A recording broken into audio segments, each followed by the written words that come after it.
this is Alia Bhatt. You're watching Expose India. Keep watching. Hi, this is Vidya Balan and you're watching Expose India.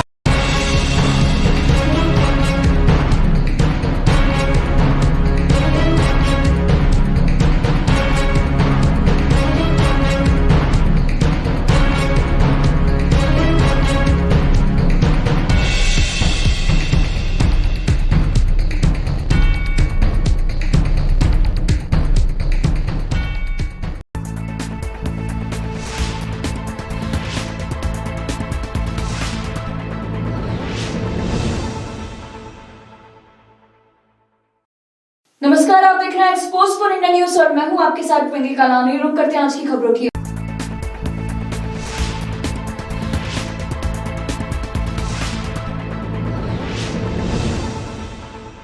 For India में आप सभी का स्वागत है। आज के बुलेटिन के लिए हमारे साथ हमारे संवाददाता जुड़ चुके हैं। बता दें, राजस्थान में कोरोना का कहर जारी है। राजस्थान स्वास्थ्य विभाग के अनुसार राज्य में कोरोना वायरस के 29 नए मामले सामने आए हैं। वहीं मरीजों की संख्या 2400 करीब हो गई है और 53 लोगों की मौत हो गई है। इस संबंध में अधिक जानकारी के लिए अलग अलग क्षेत्र से हमारे संवाददाता हमसे जुड़ चुके हैं। रुक करेंगे उनकी ओर। सबसे पहले रुक करते हैं भिलवाड़ा की ओर। वहां मौजूद है हमारे संवाददाता गोविंद सिंह रावणा। उनसे जानेंगे वहां के हालात। गोविंद जी, बताएं आपके क्षेत्र के मौजूदा हालात क्या हैं? देखिए मैडम, मैं आपको बता दूं कि भीलवाड़ा जिले के हालात पहले एकदम नॉर्मल हो गए थे, लेकिन कुछ 2 दिन से 2 केस पॉजिटिव आने से फिर से प्रशासन में खलबली मच चुकी है और लोगों में फिर से वो दहशत फैल चुकी है कि कहीं ना कहीं भीलवाड़ा जिला रोल मॉडल के रूप में जाने वाला था। उसके चलते फिर से ये 2 केस पॉजिटिव आने, एक तो गुलापुरा से और एक हमारे चांदराज पंचायत से 2 पॉजिटिव आने से फिर से भीलवाड़ा में हलचल पैदा हो गई है। कुछ और प्रशासन ने क्या एहतियात, जो मरीज मिले हैं उसके लिए प्रशासन ने क्या कदम सख्त उठाए हैं? प्रशासन ने पूरे एरिया को सील कर दिया है और सैनिटाइज करवा रहे हैं और मतलब गली मोहल्ले में पूरे रोडों को इनको सबको ब्लॉक कर दिया है और सभी प्रशासन एकजुट होकर पूरे गांव में तैनात है। जैसे ये अपने कोरोना फाइटर की टीम है, जैसे पंचायत सहायिका है, इस तरह की जो टीमें बनी हुई है वो टीमें डोर टू डोर सर्वे किया जा रहा है। हमसे जुड़ चुके हैं संवाददाता अब्दुल जी। उनसे जानेंगे वहां के मौजूदा हालात। अब्दुल जी, आपकी आवाज नहीं आ रही है। आपके क्षेत्र की वर्तमान परिस्थिति बताएं।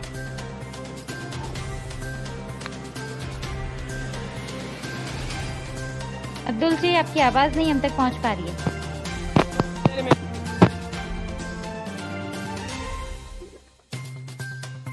अब्दुल जी से हमारा संपर्क नहीं हो पा रहा है। हम रुक करेंगे जोधपुर के बिलाड़ा की ओर। वहां मौजूद है घनश्याम दास वैष्णव जी। घनश्याम जी से जानेंगे वहां के मौजूदा हालात। घनश्याम जी, बताएं क्या है वर्तमान परिस्थिति आपके क्षेत्र की? जी मैम, कोरोना को लेकर अभी स्वास्थ्य विभाग का पूरा प्रशासन अलर्ट है। इसी के चलते कुछ यूपी और एमपी से कुछ जो लेबर राजस्थान में कार्य करने के लिए पहुंची थी, वो यहाँ न तो जोधपुर में न कहीं बाहर अदर बीच में फंस चुकी है। उनको अपने यथास्थान पहुंचाने के लिए अभी स्वास्थ्य विभाग और पूरा प्रशासन उनको पहुंचाने के लिए सारी व्यवस्था कर चुका है।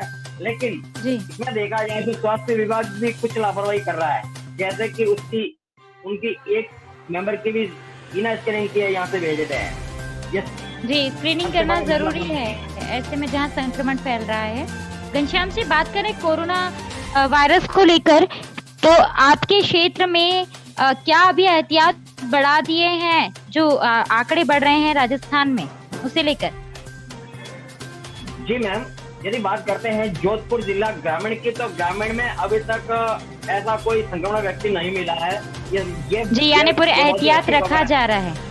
जी, बहुत अच्छी खबर है। रुक करेंगे करेड़ा की और भिलवाड़ा के राजाराम जी वहां मौजूद है। राजाराम वैष्णव जी, आपसे जानना चाहेंगे करेड़ा की वर्तमान परिस्थिति क्या है? हाँ, बताएं राजाराम जी। जी मैडम, पूरा भिलवाड़ा जिले को। जी मैडम जी, अभी यहाँ पे कलम में क्या हुआ, आज 22 आए थे 82 व्यक्ति बाहर से आए थे, उनको लिए क्या एक परिसर था, उसको हमें वहां पर आइसोलेट किया गया। लेकिन वहां से क्या हुआ, 8 आदमी चौक पे भाग गए। प्रशासन की सुस्ती देखकर वहां से 8 आदमी वापस भाग गए, अपने अपने घर को चले गए। फिर प्रशासन में एक बार हड़कंप मच गया। उसके देखते हुए कलेक्टर के निर्देशानुसार फिर सभी को गिरफ्तार करके ले गए, उस पर केस दर्ज किया गया और अभी उसको भिलाड़ रेफर किया गया। जी मैडम। जी, रुक करेंगे हमारे दूसरे संवाददाता विद्याधर वैष्णव जी की ओर, वहाँ की जानेंगे मौजूदा हालात। विद्याधर जी, बताएं आपके क्षेत्र की वर्तमान परिस्थिति के बारे में। जी मैम, हमारे यहाँ मतलब कि अभी स्थिति बहुत ही ठीक है। यहाँ अभी तक हमारे क्षेत्र में एक भी कोरोना पॉजिटिव नहीं मिला है। पूरे राजसमंद जिले में केवल एक पॉजिटिव केस है, वो भी अभी मतलब क्वारंटाइन किया गया है, वो भी उसकी भी हालत स्वस्थ है। जी, ऐसे में आपके यहाँ जो एक रुकावट है उसे ग्रीन जोन कह सकते हैं हम लोग, ग्रीन जोन में ही आपका जो क्षेत्र आ रहा है उसे शामिल होने के लिए, उसे वहीं बनाए रखने के लिए आंकड़ा ना बढ़े, इसके लिए प्रशासन क्या प्रयास कर रहा है? प्रशासन की तरफ लॉकडाउन मतलब कि ये जो लॉकडाउन के तहत 144 जो लगी हुई है उसमें प्रशासन पूरा सख्ती में है। सभी को मतलब कि घरों में रहने का आह्वान कर रहा है। बरोबर मतलब कि उनका मोर्चा जाब्ता वगैरह पूरा निकल रहा है समय अनुकूल, और सभी को पाबंद कर रखा है। कोई भी अपने घरों से बाहर नहीं निकल रहे हैं, न बाजारों में दुकानें। जी, पूरा एहतियात। जी विद्याधर जी, पूरा एहतियात रखा जा रहा है आपके क्षेत्र में। जी, रुक करेंगे जोधपुर की पिपाड़ सिटी की ओर, वहाँ मौजूद है हमारे संवाददाता माधु सिंह कच्छावाह जी, उनसे जानेंगे वहाँ के मौजूदा हालात। माधु सिंह जी, बताएं क्या है आपके क्षेत्र की परिस्थिति? आपकी आवाज नहीं आ रही है माधु सिंह जी, अनम्यूट करें, आपका फोन अनम्यूट करें। हेलो जी, हेलो जी, मैं बताना चाहूँगा हमारे पिपाड़ सिटी के अंदर फिलहाल कोरोना वायरस को लेकर पूरी तरह से सेफ जोन में है जी। लेकिन देर रात्रि पिपाड़ सिटी कस्बे के सरहद पर एक बहुत बड़ी दुर्घटना घट गई। बच्चे एक कार से कुएं के अंदर गिर गए थे, जिससे दोनों की कुएं के अंदर मौत हो गई थी। जी, कुछ कार के तेज रफ्तार के कारण उनकी मौत हुई है? नहीं, घर का जो किसान का घर था, घर के पास में ही पुराना कुआं बना हुआ था खंडर के रूप में जी। तो उस कुएं के पास में कार खड़ी थी और चाबी अंदर ही थी। तो एक नाबालिग बच्चे गाड़ी के अंदर बैठ गए और उन्होंने गाड़ी का सेल्फ लगा दिया, गाड़ी चालू हो गई और वो रिवर्स गियर में होने की वजह से पीछे कुआं था और वो गाड़ी उस कुएं के अंदर चली गई। उस कार के अंदर माधव सिंह जी, वही बात करें जो अभी आपने एक्सीडेंट बताया, उसके अलावा अगर हम बात करें जो देश में महामारी फैली हुई है उससे लेकर आपके क्षेत्र में क्या जनता जागरूक है, पूरे एहतियात रख रही है? जनता जहाँ तक की बात करें काफी जागरूक है, लेकिन जो रात को घटना घटी वहां पर लोगों की भीड़ इतनी थी कि सोशल डिस्टेंसिंग और ये जो कोरोना वैश्विक बीमारी है, इस बीमारी को लेकर लोगों ने खुलेआम उसकी धज्जियां उड़ाते दिखे। जी, फिर उसके बाद लोग अलग हुए होंगे, सोशल डिस्टेंसिंग का पालन किया होगा क्या लोग? फिर प्रशासन ने उन्हें अलग अलग किया? प्रशासन, पुलिस प्रशासन और नगरपालिका प्रशासन ने काफी ज्यादा मशक्कत करनी पड़ी और पुलिस के सिपाहियों द्वारा उनको डंडे थोड़े फटकारे गए और जिससे थोड़े वो दूर डिस्टेंस में खड़े हुए। जी, रुक करेंगे हमारे अगले संवाददाता बांसवाड़ा में जो मौजूद है राजेश सोनी जी की ओर। राजेश जी, बताएं बांसवाड़ा की वर्तमान परिस्थिति क्या है कोरोना संक्रमण को लेकर? आपकी आवाज नहीं आ रही है राजेश जी। राजेश जी, आपकी आवाज नहीं हमें मिल पा रही है। वैश्विक महामारी के चलते हेलो आवाज आ रही है? बोलें। जी, वैश्विक महामारी के चलते यह पूरा विश्व यहाँ इस बीमारी से जूझ रहा है, तो वहीं बांसवाड़ा में एहतियाती के तौर पर कोरोना हॉटस्पॉट क्षेत्र कुशलगढ़ बना हुआ है, जहाँ पर 63 जो है कोरोना के मरीज मिले हुए हैं और वहाँ पर चिकित्सा विभाग की टीम रात और दिन लगी हुई है और वहाँ जो है वो सभी तरह की एहतियात के तौर पर व्यवस्था की गई है। जो है एक समुदाय के अंदर ये सभी करीब 62 जो है मरीज वो मिले हैं और एक जो महिला मिली थी वो बांसवाड़ा के हाउसिंग बोर्ड में मिली थी, जो अभी पूरी तरह से उसका स्वास्थ्य ठीक है और नेगेटिव उसकी रिपोर्ट आ रही है। तो बाकी इन सभी में से करीब 30 मरीज जो हैं वो बिल्कुल सकुशल स्वस्थ होकर अपने घर को लौट चुके हैं। तो वहीं बांसवाड़ा जिले की बात की जाए तो कुल मिलाकर 63 मरीज जो हैं वो कोरोना हॉटस्पॉट के क्षेत्र कुशलगढ़ से मिले हैं। उनका इलाज भी जारी है और सभी व्यवस्थाएं यहाँ चाक चौबंद है और पूरे क्षेत्र को पुलिस छावनी में तब्दील कर रखा है। सभी मध्य प्रदेश और गुजरात की सीमाएं सील कर रखी है, इसलिए यहाँ पर पूरी तरह से पुलिस व्यवस्था चाक चौबंद बनी हुई है, कोई आशंका नहीं है। जी पूजा जी, क्या लोग राजेश जी सहयोग कर रहे हैं पुलिस प्रशासन का? जैसे कहीं कहीं खबरें आ रही कि पुलिस प्रशासन का लोग सहयोग नहीं कर रहे, आपके क्षेत्र की बात करें तो लोग पूर्णतः प्रशासन का सहयोग करते नजर आ रहे हैं। जी बिल्कुल, इसमें कोई दोहराए नहीं कि कहीं जगह पुलिस के सामने पथराव की जैसे घटनाएं हुई है, लेकिन यहाँ बांसवाड़ा सकुशल और शांतिपूर्ण और मंगलमय देखने को मिला है यहाँ पर। और पुलिस की बात की जाए तो यहाँ आम जन, समाज सेवी, विभिन्न जनता जो है पुलिस को कंधे से कंधे मिलाकर पूरी तरह सहयोग और सपोर्ट कर रही है। और जो समाज सेवी है वो इस लॉकडाउन के तहत भी यहाँ पर घर घर जा करके जो है भोजन के किट बांट रही है, सब्जियां दे रही है, जो नियम और कानून कायदे के तहत सोशल डिस्टेंसिंग रखते हुए उनकी सभी एहतियाती सुविधाएं पूरी कर रही है। जो रोजमर्रा की जरूरत की चीजें हैं, वस्तुएं हैं, वो घर घर पहुंचाई जा रही है। इसलिए यहाँ जनता काफी खुश है कि उनकी जो जरूरत की चीजें वो घर बैठे सुविधा मिल रही है, इसलिए किसी को कोई आपत्ति नहीं और पुलिस भी यहाँ पर व्यवस्था बना हुई है। जी पूजा जी, रुक करेंगे गोविंद सिंह रावणा, घनश्याम दास, दिनेश कुमार दाधिच जी की ओर, जिनसे हम जानेंगे वहाँ के मौजूदा हालात। दिनेश जी बताएं, आपके क्षेत्र की वर्तमान परिस्थिति क्या है? दिनेश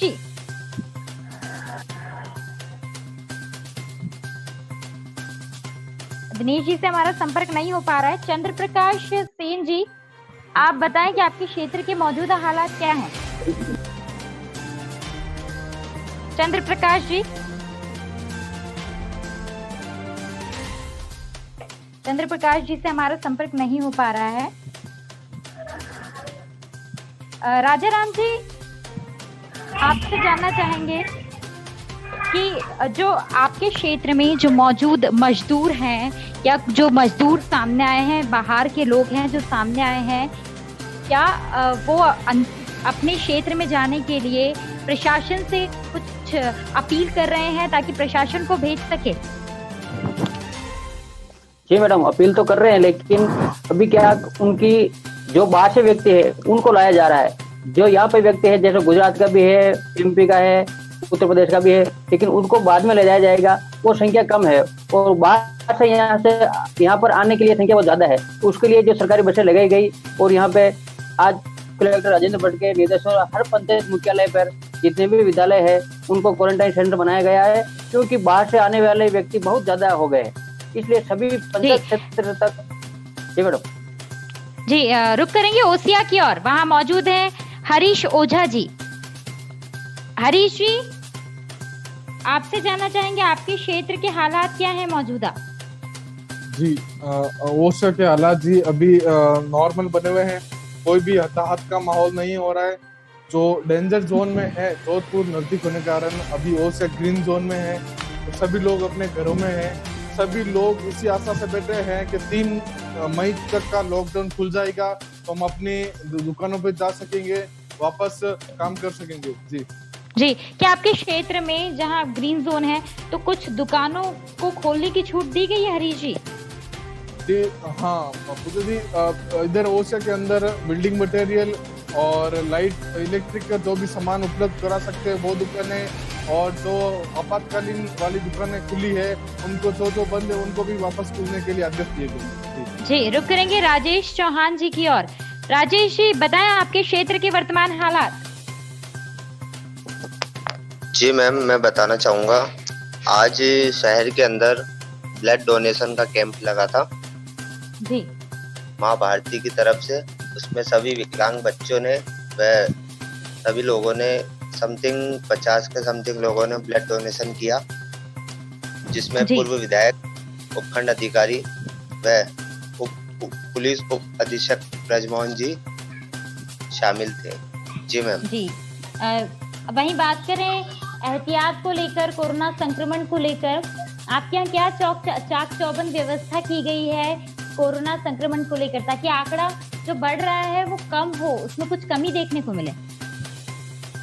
जी मैम, नसराबाद में अभी तक एक भी संक्रमित नहीं है। जहाँ बात करें अजमेर की, तो अजमेर के आंकड़े बढ़ते हुए नजर आ रहे हैं। जी मैम। जी, ऐसे में जो अजमेर के जो आंकड़े बढ़ रहे हैं, नसीराबाद की बात करें, नसीराबाद में इस ग्रीन जोन को बनाए रखने के लिए लोग पूरी तरह से अवेयर हैं, जागरूक हैं, प्रशासन का सहयोग कर रहे हैं। जी मैम, प्रशासन का पूरा सहयोग कर रही है। जहाँ बात करें प्रशासन की, तो प्रशासन भी बेवजह घूमने वालों पर नजर रख रहा है। कार्यवाही जारी है। जी जी, मैम। रुक करेंगे दिनेश कुमार दाधीच जी की ओर। दिनेश जी, क्या आप तक हमारी आवाज पहुंच पा रही? दिनेश जी, सुरेश औदित्य जी, क्या आप हमें सुन पा रहे हैं? सुरेश जी, सुरेश जी, सुरेश जी से हमारा संपर्क नहीं हो पा रहा है। राजेश जी, हम आपसे जानना चाहेंगे, हाल ही में खबर आई है कि केंद्र सरकार ने जो मजदूर हैं और जो उनके लिए स्टूडेंट्स हैं, उनके लिए केंद्र सरकार ने दे दिया है आदेश कि कुछ नियमों का पालन करके उन्हें उनके क्षेत्र तक पहुंचा दिया जाएगा, उन्हें उनके शहर तक पहुंचा दिया जाएगा। क्या ऐसे में उन्हें सीधे उनके घर पहुंचाया जाएगा, या क्या खबरें सामने आ रही कि उन्हें पहले क्वारंटाइन किया जाएगा फिर उन्हें घर पहुंचाया जाएगा? जी मैम। पूजा। हाँ राजेश जी, बोलें। जी मैम, नसराबाद में परमिशन लेटर अलाउड तो कर दिए। मैं राजेश सोनी जी से जानना चाहूंगी। राजेश सोनी जी, बताएं। जी जी पूजा, ये पूरे राजस्थान की बात की जाए तो यहाँ पर यह जो वागड़ क्षेत्र है, बांसवाड़ा और डूंगरपुर जिला जो होता है, जो मध्य प्रदेश और गुजरात की सरहद से लगा हुआ दक्षिण अंचल कहा जाता है, तो ये दो जिले बहुत महत्वपूर्ण और मायने जाते हैं। तो यहाँ पर जो प्रदेश की टॉप 10 सूची में बांसवाड़ा जो तीसरे पायदान पर खड़ा है, तो यहाँ जो 63 कोरोना पॉजिटिव मरीज मिले हैं। उसके बाद भी यहाँ केंद्र एवं राज्य सरकार की जो योजनाएं हैं जनता से जुड़ी हुई, और जो सरकार की सभी तरह की जनहित की कल्याण योजनाएं, तो यहाँ केंद्र और राज्य सरकार द्वारा जो आदेश किए गए हैं कि जो स्टूडेंट है उन्हें अपने गृह क्षेत्र तक शांतिपूर्ण छोड़ा जाए। तो इसके चलते यहाँ डूंगरपुर के बिछीवाड़ा उपखंड मुख्यालय रतनपुर बॉर्डर पड़ता है, तो यहाँ कुशलगढ़ के मध्य प्रदेश बॉर्डर पड़ता है, और गुजरात सल्लोपाट मुना डूंगर पड़ता है। तीनों बॉर्डरों पर यहाँ पर प्रशासन की ओर से पुख्ता इंतजाम किए गए हैं, रोडवेज की निजी बसें लगाई गई हैं, और यहाँ पर सबसे बड़ी बात यह है कि करीब 25 से 30 जो है काउंटर लगाए गए हैं। सभी पर चिकित्सक 3 पारियों में अपनी सेवाएं दे रहे हैं, और वहां पर जो एक विशेष इंतजाम ये भी है कि चाय पानी नाश्ते की व्यवस्थाएं माकूल इंतजाम किए हैं, ताकि कोई प्रवासी परेशान न हो, सभी तरह की उन्हें सुखद सुविधाएं दी जाए, और कोई इस बीमारी को लेकर घबराए नहीं। और जिसको खांसी सर्दी जैसे थोड़े बहुत भी लक्षण दिख रहे हैं, उनको स्पेशल जो है व्यवस्थाएं दे करके उनको क्वारंटाइन करने की हिदायत भी दी जा रही है, और सैंपलिंग भी ली जा रही है। साथ ही जो जिन्हें किसी तरह की कोई दिक्कत नहीं है, उनके हाथों पे सील लगा के उनका रजिस्ट्रेशन किया जा रहा है, उनका जो है रजिस्टर मेंटेन किया जा रहा है, और जो प्रवासी जहां जाने वाले उनकी एक स्पेशल बसें हैं वो उसी क्षेत्र में रोडवेज भेजी जा रही है। जो दूर तक राजस्थान के इलाके में जाने वाले उनको दूर तक की बस बिठाई जा रहे हैं, और पुलिस व्यवस्था के साथ उन्हें उनके गंतव्य तक पहुंचाया जा रहा है, ताकि बीच रास्ते में उनके साथ कोई अनहोनी ना हो, कोई अप्रिय घटना ना हो, उसका भी विशेष इंतजाम किए गए हैं। और मुझे एक विशेष बताऊं कि राजस्थान सरकार की भी जो पहल है वो यहाँ बहुत सुखद और फायदेमंद साबित हो रही है, और सरकार की जो मंशा है उसी के अनुरूप जो सरकार के नुमाइंदे हैं वो सभी इस योजनाओं को सफल बनाने में लगे हैं, और जनता का भी साथ दे रहे हैं, और समाज सेवी भी प्रशासन को कंधे से कंधे मिलाकर अपनी पूरी मेहनत के साथ, लगन के साथ उनका सहयोग कर रहे हैं। जी पूजा। जी, हमारे साथ जुड़ चुके हैं एक्सपोज फॉर इंडिया के चीफ एडिटर मुरली मोहन जी, जो करेंगे आपसे सीधा सवाल। मुरली जी। जी पूजा। जी मुरली जी, बोलें। सबसे पहले मैं राजेश जी से बात करना चाहूँगा, क्योंकि उन्होंने पूरे राजस्थान की बात करी है, राजेश सोनी जी ने। तो राजेश सोनी जी, ये लॉकडाउन का कार्यकाल जो है लगभग 1 महीने के ऊपर हो चुका है, और जैसे कि आपने बताया कि प्रदेश में छात्रों को लाने की तैयारियां चल रही है, कवायद हो रही है। तो क्या छात्रों को जब राजस्थान लाया जाएगा तो उन्हें क्या क्वारंटाइन में अलग से रखने की व्यवस्था है, कि उनको घर में ही क्वारंटाइन किया जाएगा, या उन लोगों के लिए किस प्रकार से ये व्यवस्था है? राजेश। देखिए, मैं आपको यहाँ बताऊं कि यहाँ पर जो सरकार की जो मंशा है उसी के अनुसार उन्हें क्वारंटाइन तो रखा जाएगा, लेकिन ऐसी स्थिति में क्वारंटाइन तब रखा जाएगा जिसमें उसमें किसी तरह के कोई लक्षण दिखाई दे रहे हैं या कोई संदिग्ध माना जा रहा है, तब उनको सीधा अस्पताल या फिर उनको वहाँ जो होम शेल्टर बनाए वहाँ पर उनको आइसोलेट किया जाएगा। लेकिन अभी फिलहाल ऐसी स्थिति कहीं नजर नहीं आ रही है, क्योंकि जो प्रवासी आ रहे हैं बिल्कुल सकुशल हैं, अच्छे हैं, व्यवस्थित है। क्योंकि मैं आपको यहाँ ये भी बताना चाहूंगा, जैसे ही केंद्र सरकार ने लॉकडाउन के आदेश दिए, यथास्थान स्टूडेंट वहीं रुक गए, इसलिए करीब 1 महीना होने आ गया।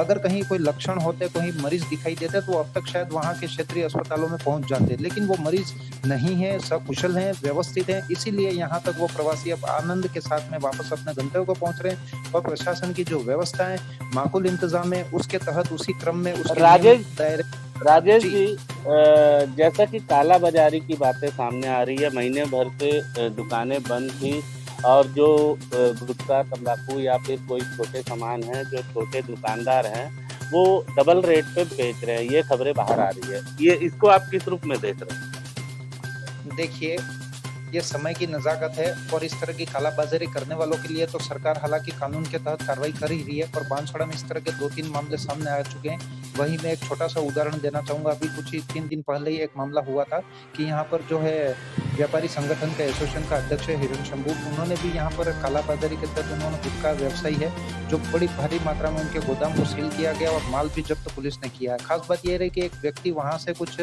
30,000 का माल लेकर जा रहा था, जिसकी मूल्य करीब 30,000 थी, लेकिन उसको 80,000 रुपए वो सामग्री दी गई, गुटखा, बीड़ी, तंबाकू की।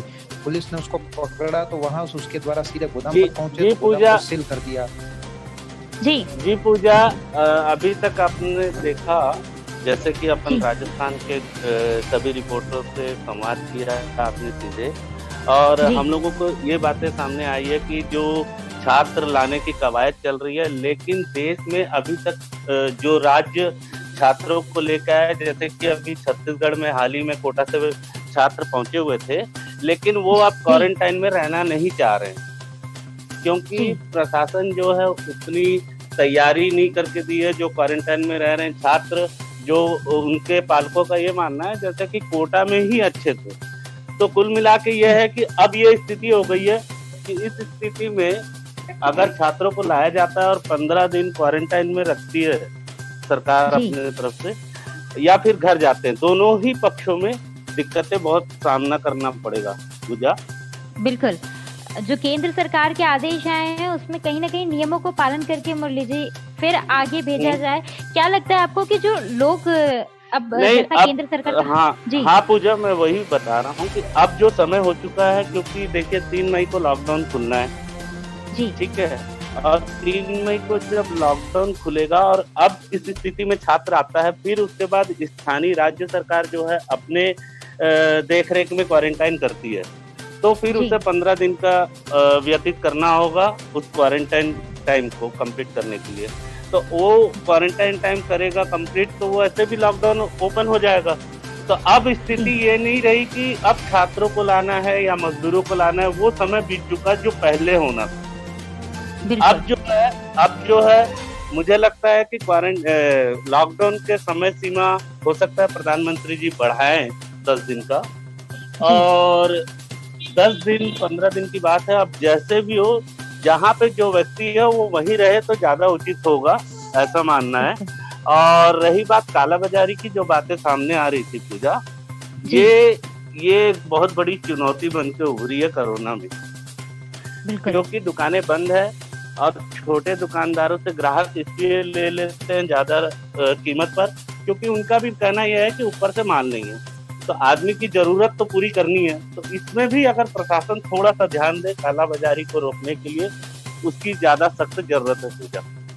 जी मुरली जी, एक सवाल और आपसे पूछना चाहूंगी मैं कि जहां राजस्थान में इस महामारी के बावजूद भी खबरें आ रही हैं, मंडी को लेकर खबरें आ रही हैं कि लोग सोशल डिस्टेंसिंग का पालन नहीं कर रहे हैं, मास्क नहीं पहन रहे हैं, तो क्या वजह है कि लोग सुन नहीं रहे? प्रशासन भी इतना सख्त है और सब इतने समझदार हैं कि समझ रहे हैं कि कोरोना महामारी। पूजा, आप भी जानती हैं कि भारत की जनसंख्या बृहद है, सभी अगर हम विदेशों में देखेंगे उनसे कई गुना ज्यादा, सबसे ज्यादा भारत की जनसंख्या है, और इनको व्यवस्थित करने का या फिर इनको इस प्रकार की ऐसी कोई प्लानिंग नहीं थी। ये कोरोना की महामारी अचानक आ पड़ी है, जिससे कि अब प्रशासनिक स्तर पर जो व्यवस्थाएं होनी चाहिए थी वो करने में अभी पूर्णतः सफल नहीं हो पाए, जिस वजह से लॉकडाउन जैसी एक स्थिति बनाने के लिए प्रधानमंत्री को सोचना पड़ा, और ताकि जिससे कि आदमी घर पे ही रहे। और ज्यादातर आप देख रहे होंगे आजकल ऑनलाइन से घर भेजने की बात हो रही है सामानों को, या राशन दुकान वालों का फोन नंबर लिस्ट सरकार दे रही है जिससे कि आप फोन करके ले लें। लेकिन अवेयरनेस हिंदुस्तान में कहीं ना कहीं कमी है, जिसके कारण इस प्रकार की स्थिति बनी रहती है। जी पूजा जी, जो हमारे साथ जुड़ चुके माधु सिंह जी, माधु सिंह जी, जी माधु सिंह जी बताएं। जी मैडम। जी, आप इस संबंध में क्या कहना चाहते हैं? जो मैं यही बता रहा था कि जो सरकार ने छात्रों के और मजदूरों को जो घरों भेजने के जो आदेश निकाले गए, केंद्र सरकार की जो गाइडलाइन आई गई है, नई गाइडलाइन, उस गाइडलाइन के मुताबिक सरकार ने ये कहा गया है सभी उपखंड क्षेत्रों को और कलेक्टरों को ये आदेश दिए गए हैं कि जो व्यक्ति अपने घर के अंदर रहना चाहता है पहले वो अपने घर के अंदर रहे। यदि घर के अंदर रहने के पर्याप्त कमरे नहीं है तो उनको जो सरकार के वेलनेस सेंटर बनाए गए उन वेलनेस सेंटरों में रखा जाएगा। इसके अलावा सरकार ने एक शर्त और रखी है, जो घर में आइसोलेट होना चाहते हैं उनको 50,000 रुपए का बॉन्ड भरना पड़ेगा, और जो गांव के या उसके आस पड़ोस के जो मुखिया है उन दो की गवाही ली जाएगी ताकि वो 14 दिन 15 दिन घर से बाहर नहीं निकले। इस प्रकार की गाइडलाइंस भी सरकार ने जारी की है। तो कहीं ना कहीं सरकार कोरोना वायरस को लेकर पूरी तरह से सख्त है।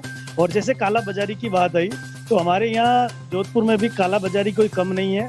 कल भी पालिका प्रशासन ने एक बड़ी कार्रवाई करते हुए गुटखा व्यवसायी से यहाँ बड़ी मात्रा में गुटखा जब्त किया है, क्योंकि दुकानदार लोगों से 8 से 10 गुना अधिक रुपए वसूल रहे हैं। कहीं ना कहीं प्रशासन की थोड़ा फेलियर भी इसमें हम कह सकते हैं, क्यों प्रशासन इस काला बाजारी को लेकर सख्त नहीं है। इस कारण जो ये व्यापारी है इनके हौसले बुलंद हो रखे हैं। जी, राजेश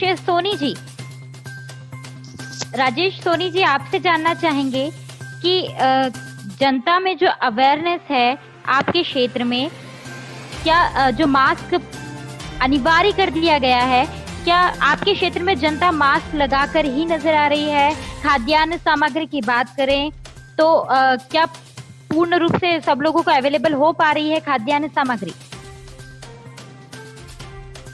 देखिए पूजा, यहाँ इस मामले को लेकर कोई दोहराए नहीं होगा और अतिशयोक्ति नहीं होगा कि ये बोलने के लिए कि यह वागड़ का अंचल है और यहाँ पर हर एक काम और समाज जो है एक दूसरे के लिए, हर तबके के लिए रात दिन लगे हुए हैं और समाज सेवी कहीं किसी भी मामले में पीछे नहीं है।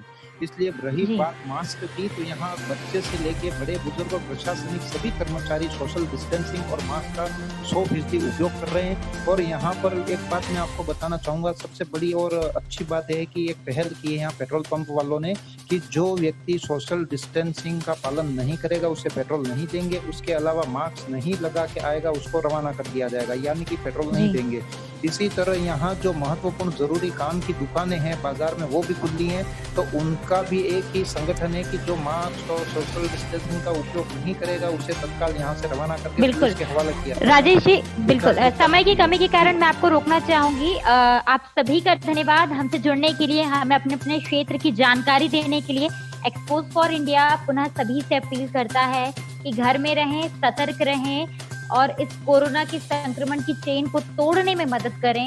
घर में ही रहें जितना हो सके, अगर बहुत ज्यादा जरूरी हो तो मास्क पहनकर ही घर से निकले, बार बार अपने हाथ धोएं। इसी के साथ आज की चर्चा हम यहीं समाप्त करते हैं। आप सभी का पुनः धन्यवाद हमसे जुड़ने के लिए। नमस्कार।